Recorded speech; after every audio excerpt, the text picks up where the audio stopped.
Hello and welcome to our 237th episode of Pandemically Speaking. I'm Anderson Pack. And I'm Bruno Mars, and today's show is going to be packed with us and some other things. Before we get into the other stuff though, Abby, did you hear the new Bruno Mars and Anderson Paak collab? Melissa, you know I'm more into deathcore, right? I'm not even gonna ask. I think that's a good idea.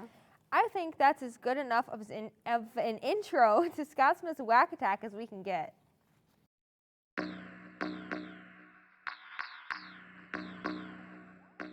Welcome back to this episode of Whack Attack. I'm your host, Scotty Smith, and today we're going to be doing something completely different. Today I'm out in Crandon. We will be ice fishing on Lake Matunga in Crandon. Let's see what we got in store for us today. See, today we only caught a couple fish today. Trying to catch a little more. Went out fishing yesterday. Caught little to nothing. No keepers at least. Today not many keepers either, but we got to keep them anyway because they're dying when we bring them up. So hopefully we catch more.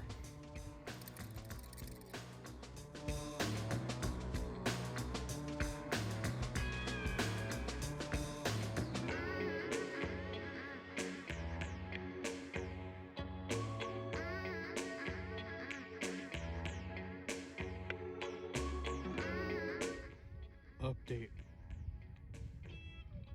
It's been about 2 hours. We switched spots and haven't caught a fish yet.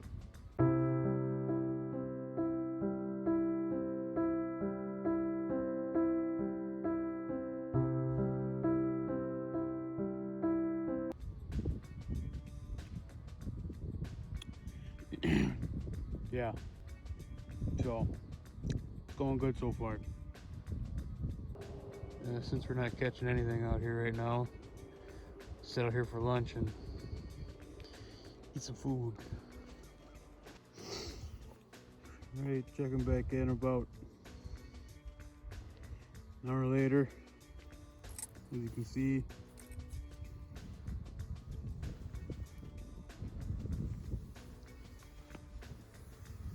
no fish.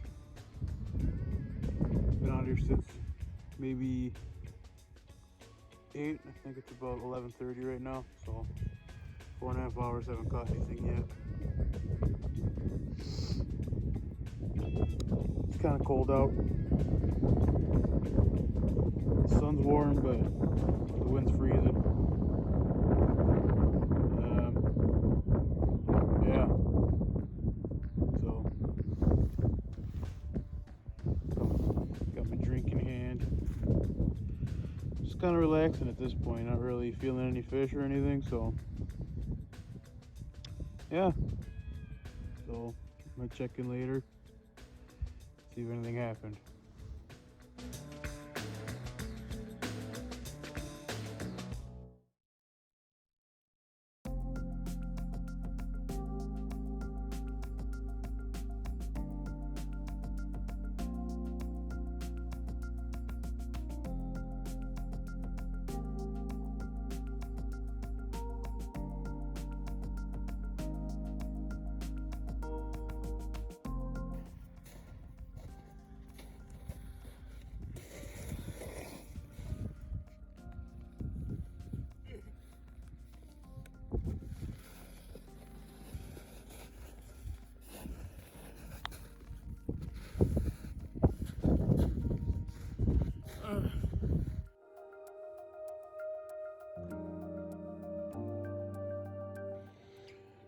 You know, although I didn't catch anything today, still came out on top, kind of.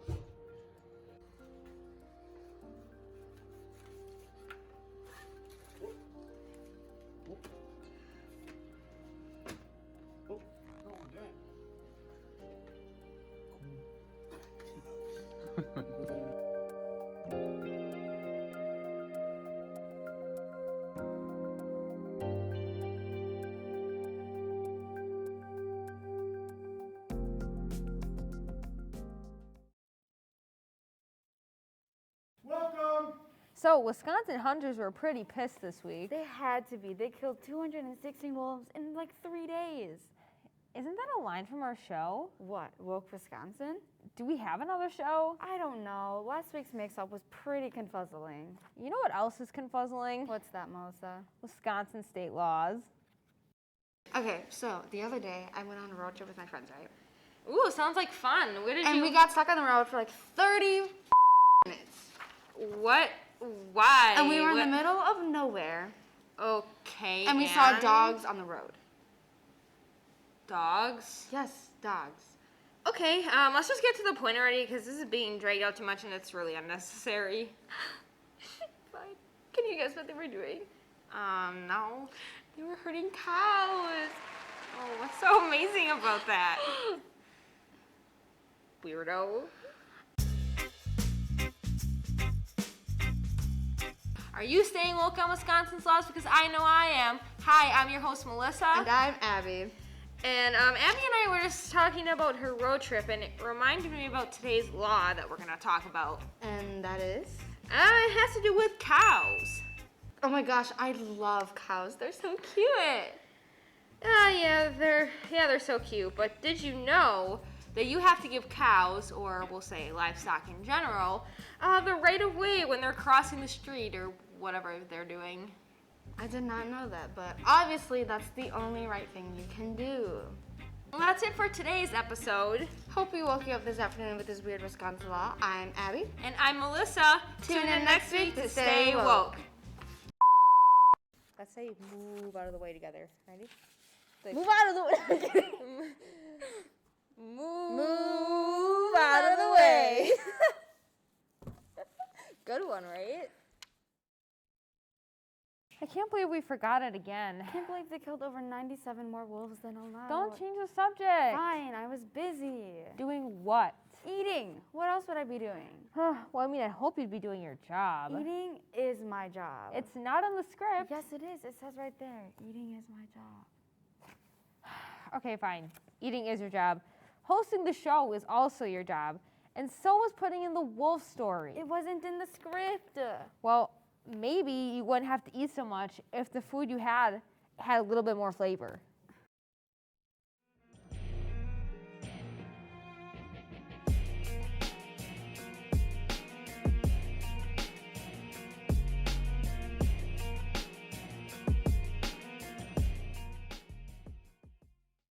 Hello, TCWeekly Pandemically Speaking viewers. It's your resident mask-making juggalo here, Will, and I'm bringing you an all-new episode of Flavor Exchanger, the show where my friends and family give me an album that I definitely haven't heard before. I listen to it, and then I tell you what I think. This week's album was suggested to me by my dad, and it brings us Maverick by George Thorogood and the Destroyers. The album was recorded in late 1984 and then released in early 1985 and produced under Terry Manning. The album's listed genre are blues rock and boogie rock. Maverick features 11 tracks with a total runtime of 43 minutes and 34 seconds. Somebody. It reminds you of somebody. Yeah. Oh, well, next song we're going to do is a tune called Long Gone off the Maverick album, which you were so nice to show the people at home on the TV there. Who does it remind you of? Reminds me of a fellow that used to duck walk and still does across the stage. He's probably the closest thing there is to the father of rock and roll. Chuck Crazy Legs Berry. Yeah. Did you have him in mind? Absolutely. Ladies and gentlemen, once again, George Thorogood and the Destroyers.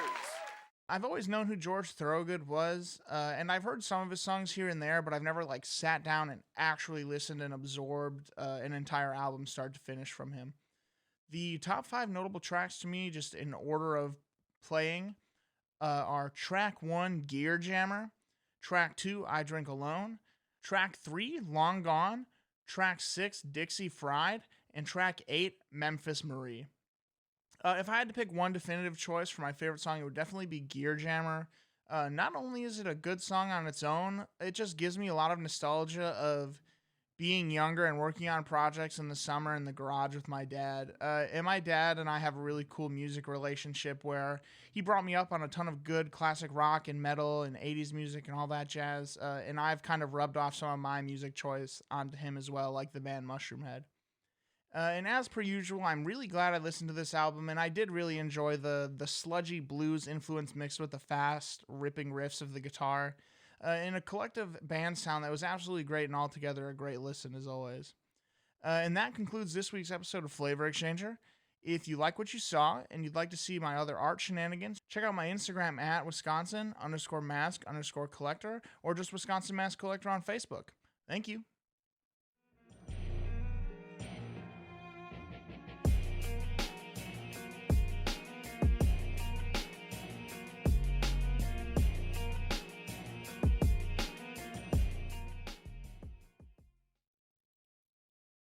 Okay, I'm starting to feel really attacked again. That's not my problem. Do you need some coffee? Is that the problem? No, I don't need coffee. I just need to be intellectually engaged. What? So now I'm not engaging enough for you. No, that's not what I meant. Maybe this will help. Biden's $1.9 trillion COVID relief package is one step closer to being passed. But will it survive debate in the Senate? And when will the money reach your pocket? Here's what it means for you and your local businesses. The funds were intended to support vaccine distribution, lower premiums for people getting insurance through the Affordable Care Act, and to provide relief to those affected by the termination of the federal moratorium on evictions this month. With 150,000 Wisconsinites depending on federal unemployment benefits, House Democrats want it to pass before those benefits expire March 14th. But there are a few obstacles standing in their way. Many Republicans who chose not to support the bill advocated for more targeted support. They also cited concerns about raising the minimum wage, fearing that small businesses wouldn't be able to pay it, leading to massive unemployment. Some facets of the relief package were dropped, including the proposal to raise the minimum wage, although there is a plan to reintroduce the idea in the future. The third U.S. stimulus package is set to roll out whenever Congress can agree on the specifics of who gets what.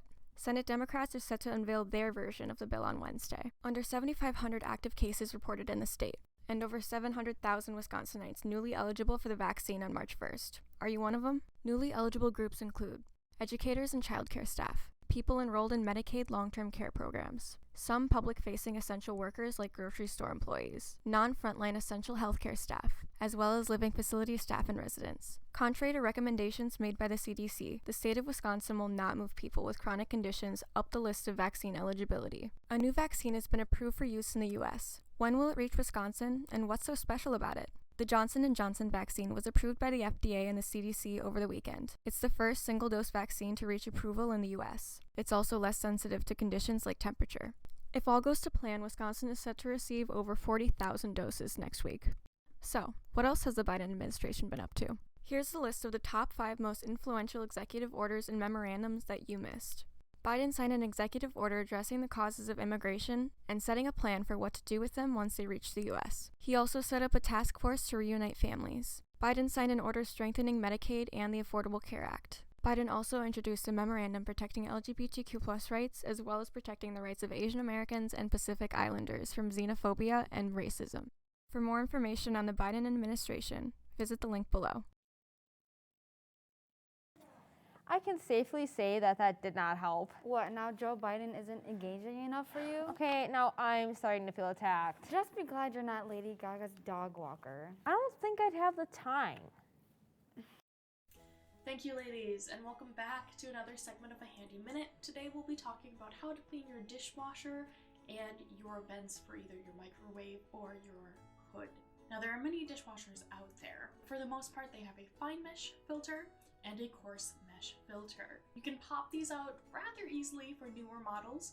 If your dishwasher looks something like this, I'm sorry, it probably has not been cleaned in its entire lifetime, as you need a socket wrench to take those pieces apart. But once you have those filters out, wash them with a scrub brush and some dish soap. Make sure to get all of the excess food flakes out and return them to your dishwasher. For extra sanitization, run your dishwasher cycle with a cup of vinegar. Now, for hood ranges or microwave ranges, you just pop out those filters, add a degreasing dish soap, like Dawn, and give them a scrub with a coarse brush. The longer it's been since these have been cleaned, the harder it will be, and you may need to use dish soap multiple times. Your dishwasher should be cleaned about once every 2 months if you use it less often, and every month if you use it more often. If you're finding that your dishes aren't getting as clean as they used to be, you need to clean out your fine mesh filter. Now then, thanks for tuning in for another episode of A Handy Minute, and back to you guys.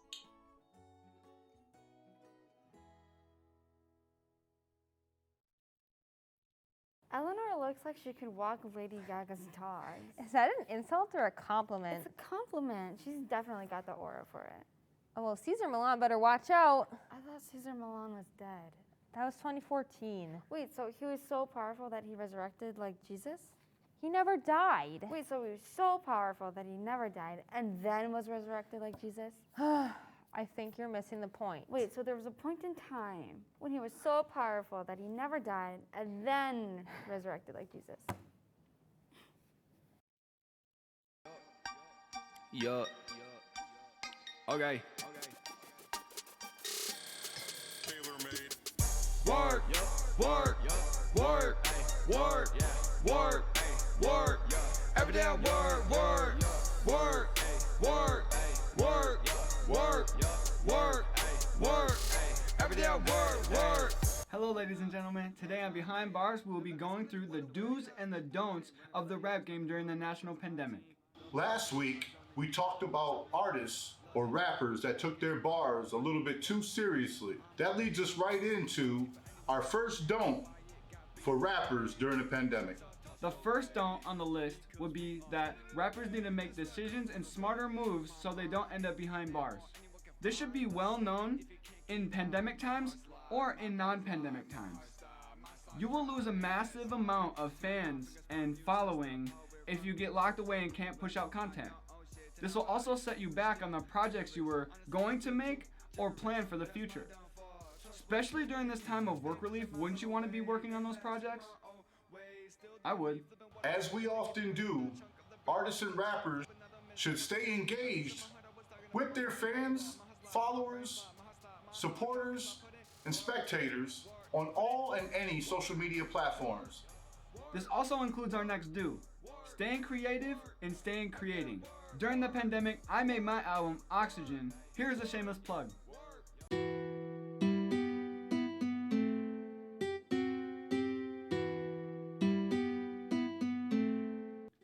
Oxygen is a piece of art I made, and it was really awesome to be so creative and being able to, put the negative energy that I had from the pandemic or the social construct of everything going on and just taking my free time and my energy and putting it somewhere creative and productive.